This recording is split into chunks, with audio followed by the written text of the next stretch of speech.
Allah's blessed name. We praise Him and we glorify Him as He ought to be praised and glorified, the one God, and we pray for peace and blessings on all His noble messengers.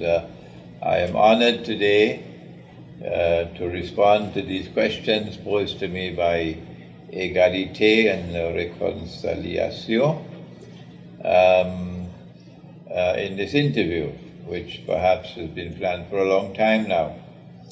I'm here in Geneva, where I used to be a student many, many years ago.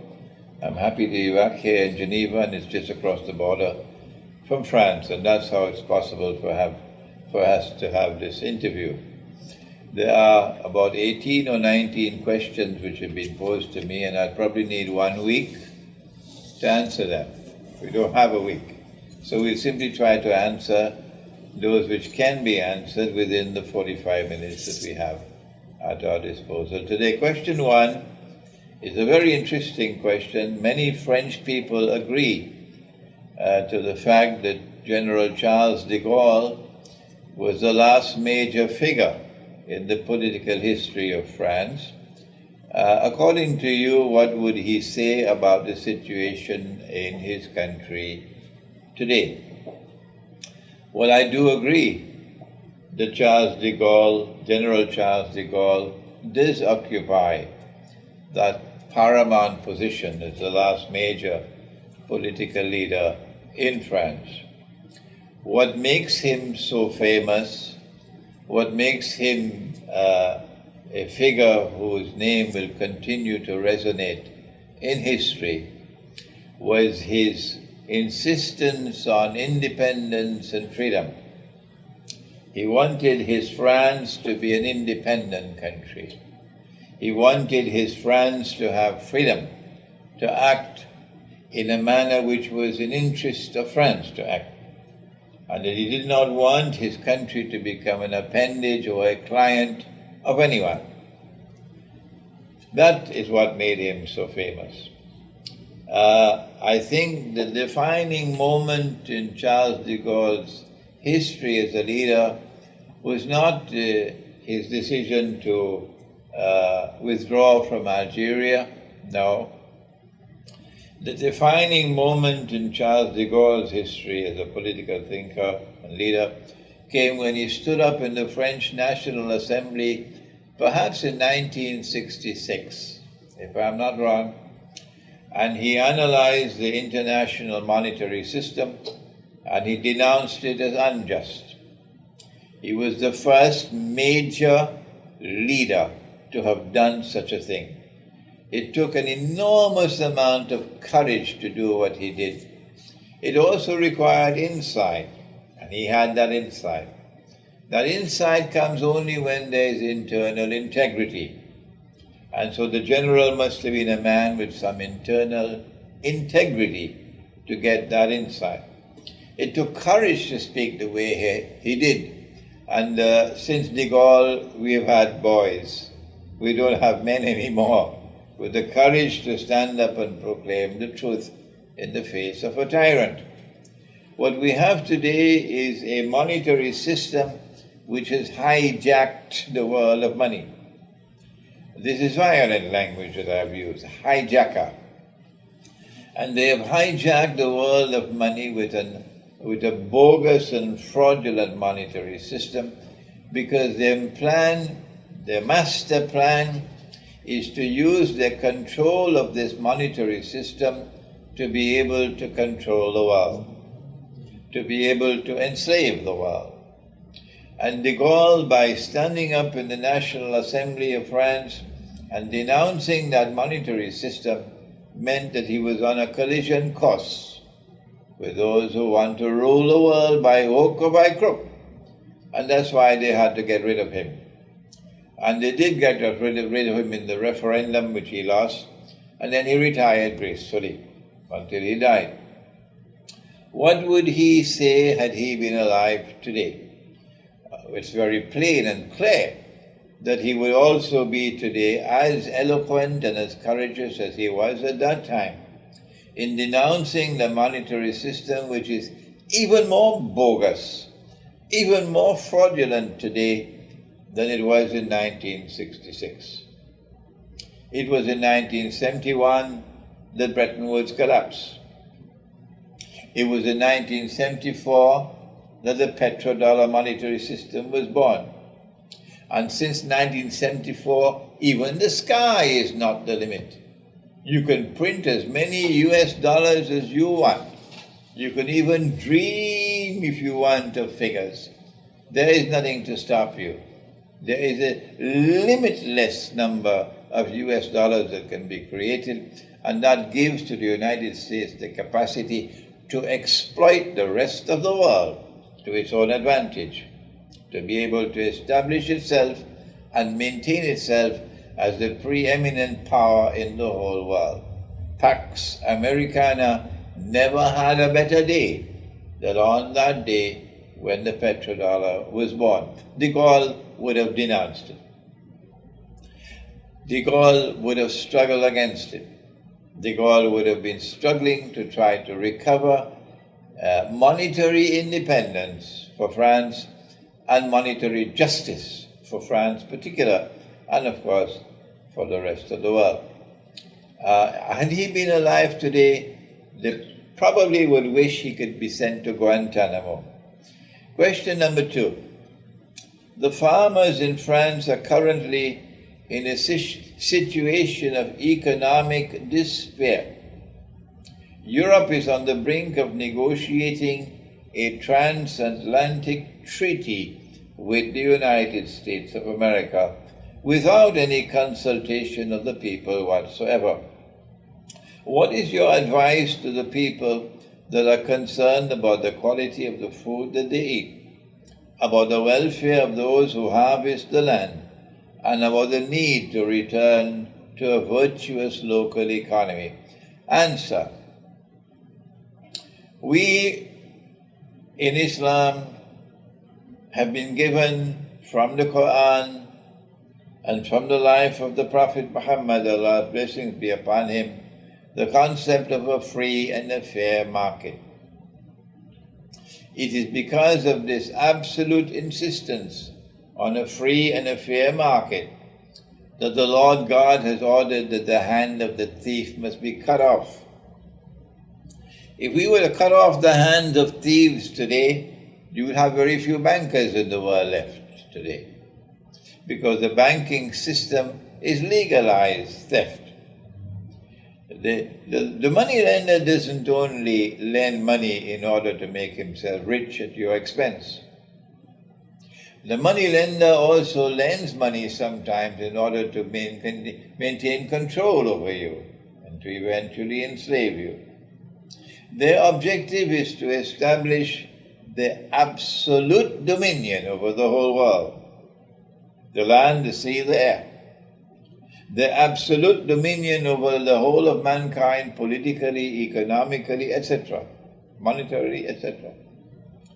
And as a consequence, what we are now seeing in the economy, in the farming economy, in food crops and so on, is going to get worse and worse, worse and worse. As the noose around the neck of mankind tightens. Why is there this obsession on ruling the world and forcing the submission of all of mankind to their diktat? And that, of course, includes Greece. That also includes China. It includes Russia. That all must bend and submit. Why are they doing this? The answer, of course, is located in eschatology, that they want to rule the world so that they could hand over that rule of the world to the state of Israel, so that Pax Judaica might replace Pax Americana. And when Pax Judaica is established, that eventually a claim will be made by someone to be the true Messiah. And that will be the culmination of the entire story. But he would not be the true Messiah. The true Messiah is the son of the Virgin Mary. There are two people, only two people in the world, who believe that Jesus was the true Messiah. There are only two people in the world who believe that Jesus will return. There are only two people in the world who believe that when Jesus returns, truth will triumph over all rivals, and that when Jesus returns, justice will prevail over injustice and oppression. Those two people are Muslims and Christians. One part of the Christian world, however, is becoming very lukewarm. They are increasingly believing that, well, he's not coming back in person, in flesh and blood, that the return of Jesus is something spiritual, not material. But another part of the Christian world and the world of Islam believes that Jesus will return in person. In fact, Prophet Muhammad, Allah's blessings be upon him, said that when Jesus returns, he's going to get married and he'll have children. I hope he marries a Palestinian girl. Yes. And so they want to rule the world in order that the false Messiah, or Dajjal, might rule the world from Jerusalem. And this is why they need this control over the economy. People, if they are free from want, they are living a happy life, they have enough food to eat, they have shelter, they have clothing, they're not in debt, then people can have the freedom to be able to resist the oppressor. But if they don't have that freedom, they don't have food, they don't have clothing, they don't have shelter, they are in debt, they're independents like the people of Greece, you can then impose your will upon them. You can force their submission, as the European Union has forced the submission of the Greek government which just resigned. And this is why there is this attack on the economy. What should we do? The answer is, de Gaulle would have said, you must preserve your economic independence. If it cannot be done at the macro level, because those who rule over you are puppets of the Zionist world, then what you have to do is look for micro solutions. And a micro solution will be to get out of Paris. Leave Paris to the Zionists. Get out of the cities. Leave the cities to the Zionists. Let them wash their own dirty clothing. And go into the remote countryside. Disperse. Do not remain in big communities. No. Try to establish small communities and make these small communities self-sufficient in food production. Oh, the rulers of the world are going to grind their teeth in absolute anger and frustration because you're going to be getting out of their grip. They want you in Paris because they know you can't produce your own food in Paris. They want you in Paris because they can control a large group. But when you leave Paris and you go out into the remote countryside and you are in small communities, hundreds and thousands and millions of small communities, they can't digest their food anymore. They are so frustrated because they can't deal with 1 million small communities. And in these small communities, you plant your own food and you become self-sufficient. And don't eat genetically modified food. Provide your children with pure food, and pure milk and pure meat. That is my answer to the French farmer. Question number 3. In France, we have suicides because of economic despair and various aggressions. The country is getting more and more bitter because of massive layoffs. Can you speak of a pound of flesh taken from the people? Why is it so? Oh, yes, of course. Agriculture is not going to be allowed to remain independent. The banker wants to take his pound of flesh even from the farmer, because the banker wants to control the world. The bank wants to control the world, including the economy, including agriculture. The first lesson you must learn if you are to respond successfully, is to never, never, never borrow money on interest. Never do that. If you cannot get a loan which is a charitable loan, then get a business loan, but must be without interest. If you have a loan without interest and you cannot repay the loan, then of course there's something like bankruptcy, and you will be seized, or your property will be seized and so on, to pay off the loan. But when you take a loan on interest, and when it is compound interest, you sign your debt warrant. That's what they did in Latin America. They would lend money to the Indian peasants, and when they could not repay, then they had to repay with labor. So they didn't have slavery, they had a different form of slavery. The enslavement of the masses through usury. The Quran has prohibited usury. It was also in the Bible, but someone rewrote the Bible to say that it is prohibited for an Israelite to lend money on interest to another Israelite. Don't do that. Don't rip off your own brother. But the new version of the Word of God, written by human hands, is that it is permissible for you to lend money on interest to those who are not Israelites. No. That's false. And the Quran denounces it as false. This permission given in the Bible to lend money and interest to those who are not Israelites. Don't rip off your own brother, but you can rip off others. No, that's double standards. So we say to the farmer, do not borrow money on interest, number one. Number two, try to always remain out of debt. Number three, if you have the means to help your brother to get out of debt, that's the best gift you can give to him. Don't buy a gift for him for Christmas. No. The best gift you can give to your brother is to help him to get out of debt. The Zionist who rules the world today will be very angry with you because he does not want to have people who are independent of debts, who don't have debts, who are therefore free.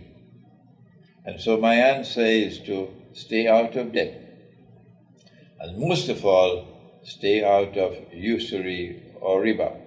Can you comment on France's absolutely irresponsible foreign policy? It is not haphazard. The foreign policy of France is no different from the foreign policy of the United States of America, no different from the foreign policy of Britain and of Germany and of Canada and of Australia. None at all. The Prophet said, Allah's blessings be upon him, al-kufru millatun wahida. The world of oppression is all united. The oppressors are all united. They may offer a slightly different face over here and a slightly different face over there, but that's only to throw dust in your eyes. When they sit down together, they're all bloodsuckers, all of them. And the foreign policy is one which is formulated in order to establish and maintain their rule over the world, by the hook or by the crook. However, they planned their plans, and Allah planned His plans.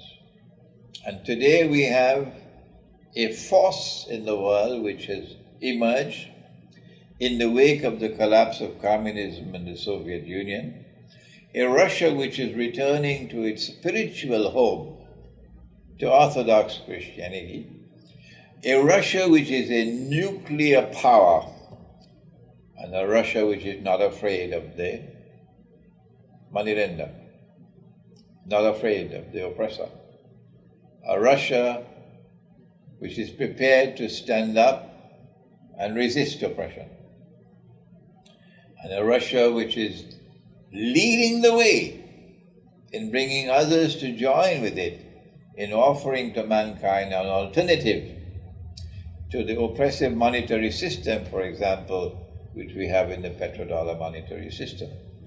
Russia is the leader of BRICS, and Russia has China with it. And the Chinese-Russian alliance is growing day by day. Can't hide it anymore.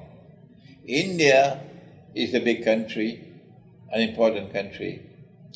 South Africa is big and important. Brazil is big and important. But none of these are heavyweights compared to China and Russia. And so BRICS is certainly an eloquent and a powerful response to the reckless foreign policy of France, of Germany, of the United States, and all the rest. And it is going to lead to war. It is going to lead to nuclear war. The bandits who now rule the world, they don't care. Even if most of mankind were to be killed, they don't care. They have to force the submission of Russia and China to them. And Russia and China are not afraid of them. Russia and China are not going to bend their knees. No. So it doesn't matter whether you agree with Imran Hussein or you don't. That's irrelevant. Nuclear war is coming. And nuclear war is coming because the bandits who now rule the world are not content to allow Russia and China to remain independent. No, you must submit. Since Russia and China are not afraid and not prepared to submit, then the response to this reckless and irresponsible foreign policy is that all of mankind are now doomed to face nuclear war tomorrow. What is the world going to be like after the war? I don't know. There's never been a nuclear war in history. But those who support the French government, and those who support the American government, and those who support the banking establishment, we say to them, you better try to find a way to solve your problems, because we're not afraid of death. If death is to come, we accept it. But I believe you're afraid of death. And that's what's coming to you now with nuclear war. We now turn to question 5, which is, some men in France, such as Alain Soral and Dieudonné, undergo several trials and massive financial penalties for speaking words that displease the government. And both are portrayed as vicious anti-Semites. Can you comment on this? Answer. The Jewish religion must be respected. Do not speak disrespectfully about Judaism. No. In Islam, we have a tradition, born from the Quran and from the way of the Prophet, Allah's blessings be upon him, to speak respectfully of Judaism. And therefore, there is no question about being disrespectful to Jews. No. It is when someone acts in an oppressive way, someone acts as an advocate of falsehood and is attacking the truth. Only then do you respond. If most of the Jews in the world today, unfortunately, are supporters of the oppressive state of Israel, then it becomes necessary for us to denounce it. But that does not mean that we are denouncing Judaism. No, that does not mean that we are being critical of Jews because of their beliefs in Judaism. Not at all. What it does mean is that we are denouncing people who are acting oppressively. I would like to go beyond that to say that they are hijacking Judaism. That the Jewish religion, which we have known for 1,000 years, the Jews were living as guests of the Muslim world. that Jewish religion was not oppressive. Jews and Muslims lived together in fraternity for 1,000 years until the Zionist movement came and took the Jews out of the world of Islam and sent them or shipped them to Israel. So we never had a Judaism that was an oppressor.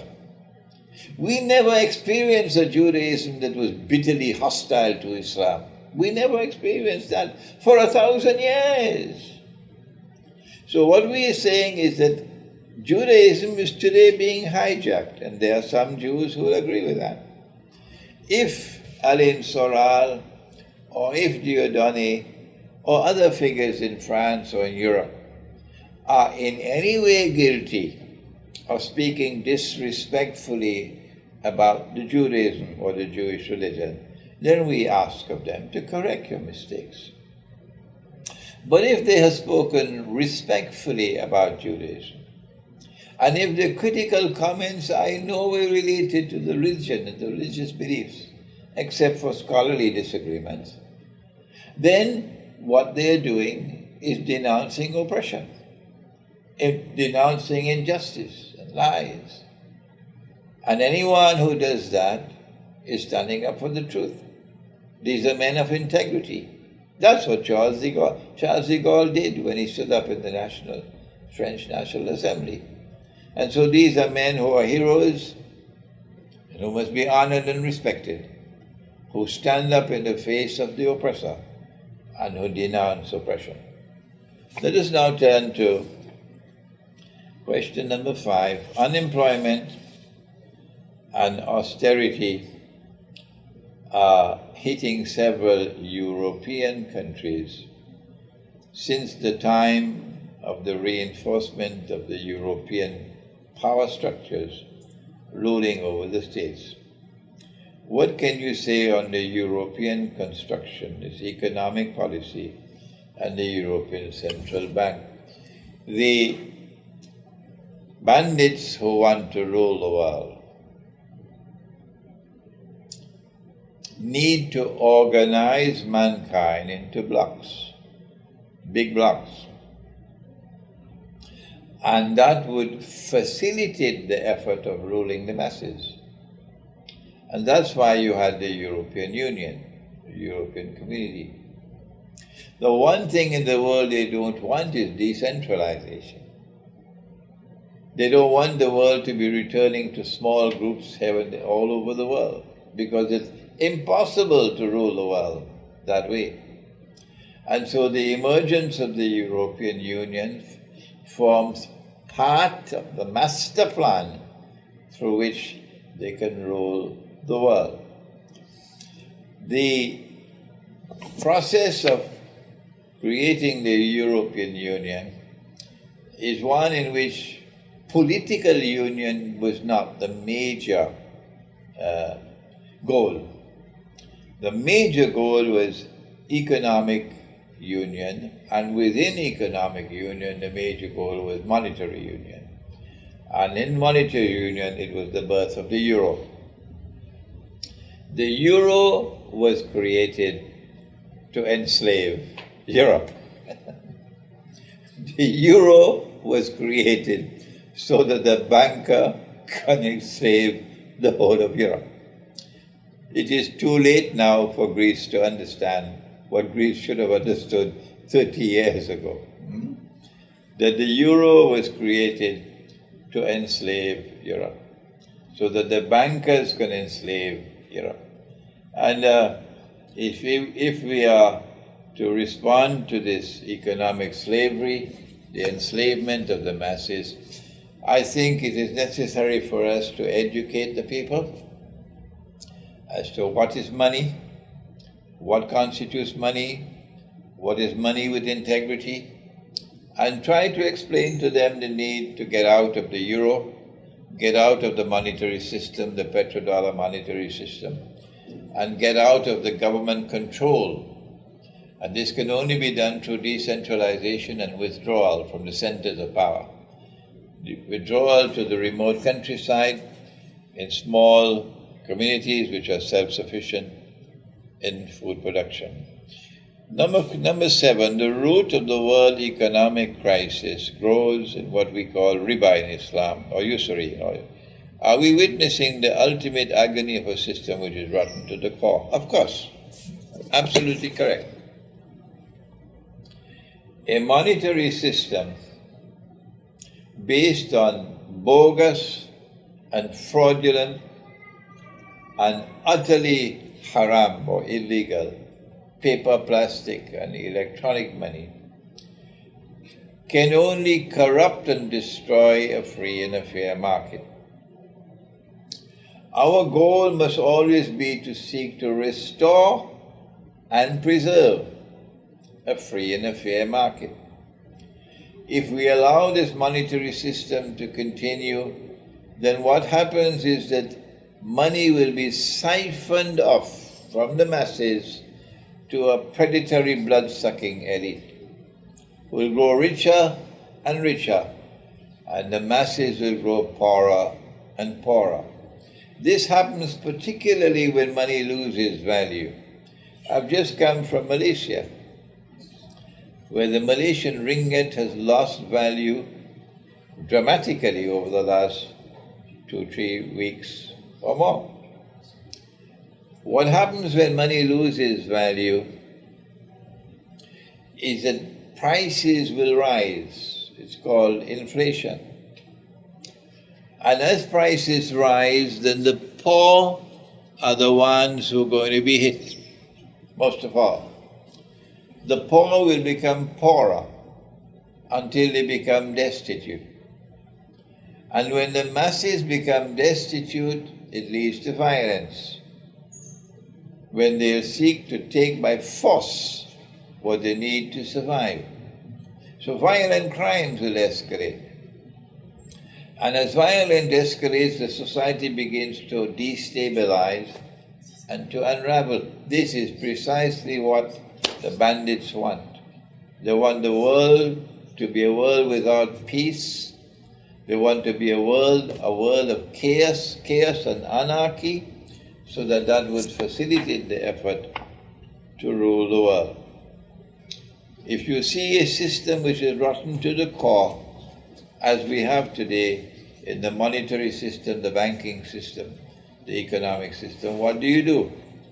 The answer is if you cannot offer a macro response because you don't have the power to change government, the other alternative is the micro response. The micro response is to return to the remote countryside and small communities and establish your own markets. And in your own micro markets, you do away with this bogus monetary system and return, for example, to gold and silver coins as money. Produce your own food and become self-sufficient.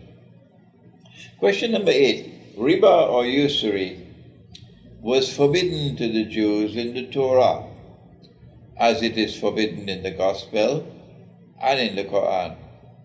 However, it is massively practiced today. You mentioned in one of your last videos, an international official institution believed to be respectable in their authority and that are in fact hiding a snake. Can you develop on this? The International Monetary Fund, which emerged out of the Bretton Woods Accord, is a money lender. Don't let the pretty language fool you. When Shakespeare wrote Merchant of Venice, and he identified Shylock the Jew as the moneylender. In Merchant of Venice, Shakespeare was eloquent in his denunciation of the usurious economy. This is what we need today. To respond to the usurious economy today and the monetary system today, as eloquently as Shakespeare did it in The Merchant of Venice. I use the word the head of the snake for the money lender who lends you money in order to paralyze you in order to enslave you. That the first step on the road to slavery is to borrow money on interest. In the case of Shakespeare, he symbolized it with a pound of flesh, which was absolutely beautiful on his part. Brilliant. That usury is a pound of your brother's flesh. In the case of the Prophet Muhammad, Allah's blessings be upon him, he had a dream in which he saw usury as a river of blood, indicating that the money lender was a blood sucker. That's what we need today to get the Christian to understand that someone rewrote the Bible to make it permissible to lend money and interest to those who are not Jews. If you do that and you recognize that the Holy Book has been rewritten and this is a fabrication, you will then better be able to recognize the head of the snake and take a stick and beat that snake until you kill that snake. And that's what you do when you get out of the usurious economy and you free yourself from debts. Question number 9. The principle of trade lies in mutual profit, which is equivalent to mutualism in biology, whereas usury always leads to the enrichment of the one at the expense of the other, which is equivalent to parasitism in biology. This is well written. I commend this writer. Can we say that the holy books do in any way describe an organic mode of functioning of human society so that it benefits from a healthy economic life? Yes, indeed. Allah has spoken in the Quran and He has commanded us, don't consume each other's wealth unjustly. Rather, that business should be contracted in a manner which is mutual satisfaction. Mutual satisfaction. That I have a garage and you have a car. And you come to my garage with your car. I repair the car for you. And you pay me for my services. And the fee which I charge is one which is reasonable. I benefit from the transaction because I get an income. You benefit from the transaction because your car is repaired. I am happy and you are happy. That is business. This way of doing business engenders trust. And when once you've come to my garage and you've had your car repaired and you are satisfied with the business transaction, you would always want to come back to my shop, to my garage. When you can trust me in business, you will trust me in other things as well. That's what business does. It engenders trust. But then there's another kind of business. They call it business, but it is not business. When you want to lend money to me on interest, that's not business. No. In a business transaction, you take a risk. You can make a profit or you can suffer loss. How many times do I have to repeat that? Let me do it one more time. The definition of a business transaction is that you embrace risk, that you can either make a profit or you can suffer loss. That is business.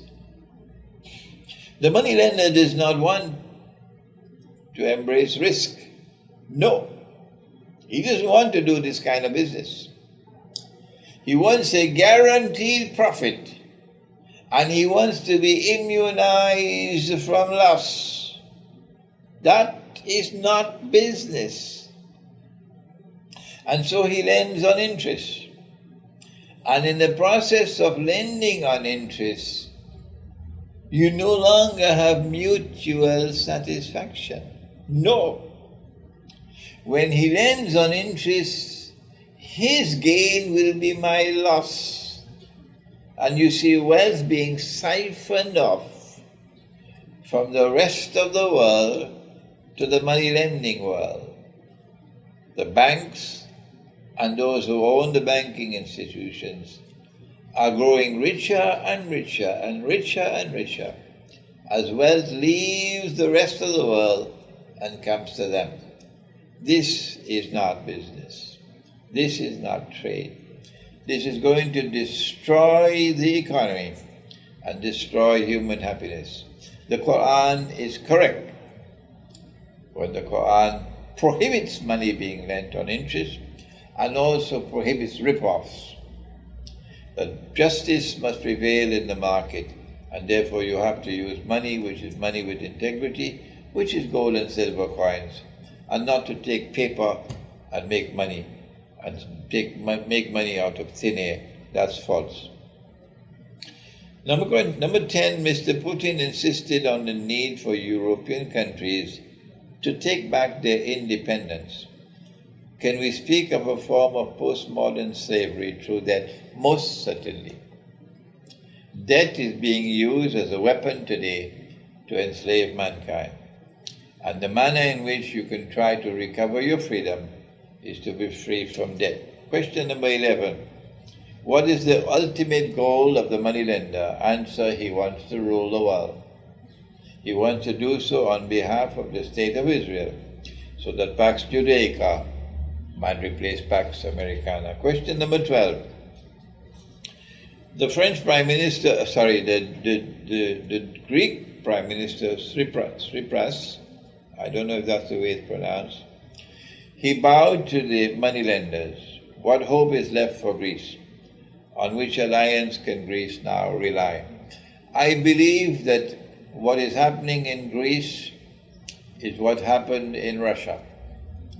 That after 70, 80 years of communism in the Soviet Union and this massive attack on the Russian Orthodox Church and Orthodox Christianity, Russia is now in a state of transition, returning to her spiritual home. And in the process of returning to her spiritual home and recovering Orthodox Christianity, Russia is parting company from Western Europe. One can see that, for example, in the Russian response to homosexuality. That Western Europe, which wants to rule the world, is now enacting legislation allowing a man to marry another man. That is their ultimate goal now, to get all the world to do that. And Russia says no. Orthodox Christianity says no. It's a criminal act in Russia, homosexuality. What hope is there left for Greece? My view, and I can be wrong, is that Greece has a destiny. And Greece's destiny does not lie with those who enact legislation permitting the marriage of a man with another man. That the destiny of Greece is to go in the road that Russia is going. Return to your spiritual home, return to Orthodox Christianity, and denounce the marriage of a man with another man. And now the last question, no, there are many more. What is the future of economy? What is the only profitable, stable, and viable economic system in our time? If it were possible for us to restore a free and a fair market, then we could have hope for restoring a just economic system. A free and a fair market is incompatible with a fraudulent monetary system. What we are seeing now is the emergence of BRICS to challenge the bogus monetary system. The bandits who have given us the bogus monetary system are not prepared to accept defeat, and therefore they are preparing themselves to wage war on Russia and China, and that's the nuclear war that is coming. What is the world going to be like after that nuclear war? I don't know. What I do know is that it's going to be a much smaller world.